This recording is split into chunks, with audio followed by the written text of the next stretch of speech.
ma cuisine. Je vais entamer une nouvelle série de petites vidéos qui va vous présenter des trucs et astuces avec mon Thermomix. L'idée, ça va être de vous aider à utiliser votre Thermomix, à trouver des petites astuces pour nettoyer le bol, faire de la chantilly, faire des blancs en neige, tous ces petits trucs qui des fois reviennent dans les questions et que des fois on n'arrive pas à faire parce que on n'a pas bien préparé son Thermomix ou on ne sait pas toujours utiliser les fonctionnalités comme il faut. Aujourd'hui, je vais commencer avec la chantilly. C'est souvent une question récurrente, la chantilly. Des fois, c'est un petit peu difficile à faire avec le Thermomix. Du coup, on a tendance à revenir au fouettage à la main. Mais la chantilly avec le Thermomix, c'est très simple au final. Il faut juste les bonnes choses au bon moment. Alors déjà, pour vous aider à faire la chantilly, minimum une crème à 35% de matière grasse. C'est pas évident à trouver en France. On peut en trouver dans certains magasins, mais c'est pas évident.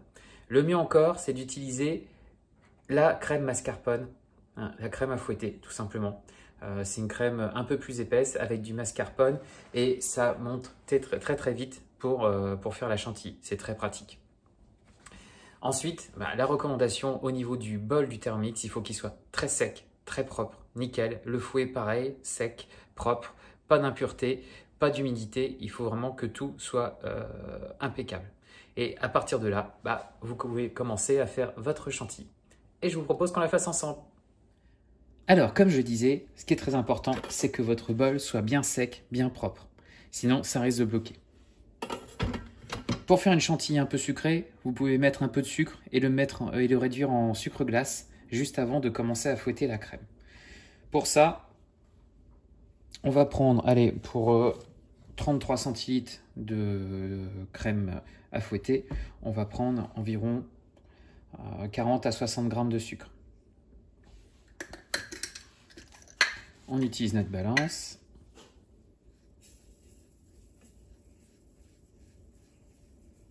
Allez, j'en mets 50 grammes.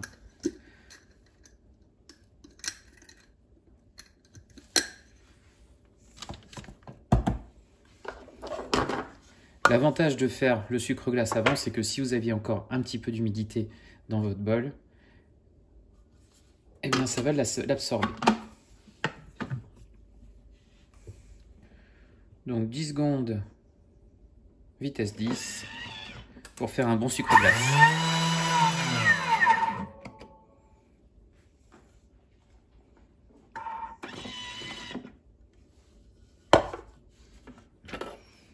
Vous savez, au Thermomix, rien ne lui résiste. On met les fouets et on verse notre crème à fouetter.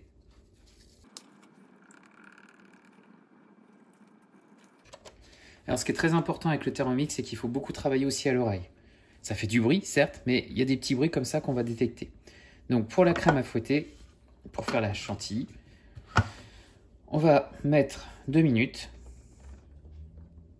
Et encore, il faudra surveiller. À vitesse 3,5.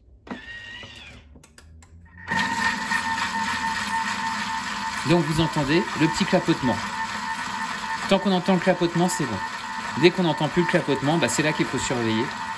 Parce que ça veut dire que la chantilly est en train de monter. Et si on la laisse tourner trop longtemps, vous allez obtenir du beurre. Ça peut être sympa, mais c'est pas le but. C'est pas le but désiré. Là, on n'entend plus le clapotement. On est presque prêt.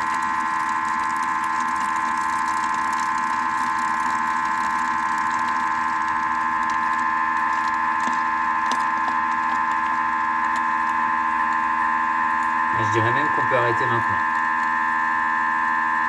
Encore quelques petites secondes.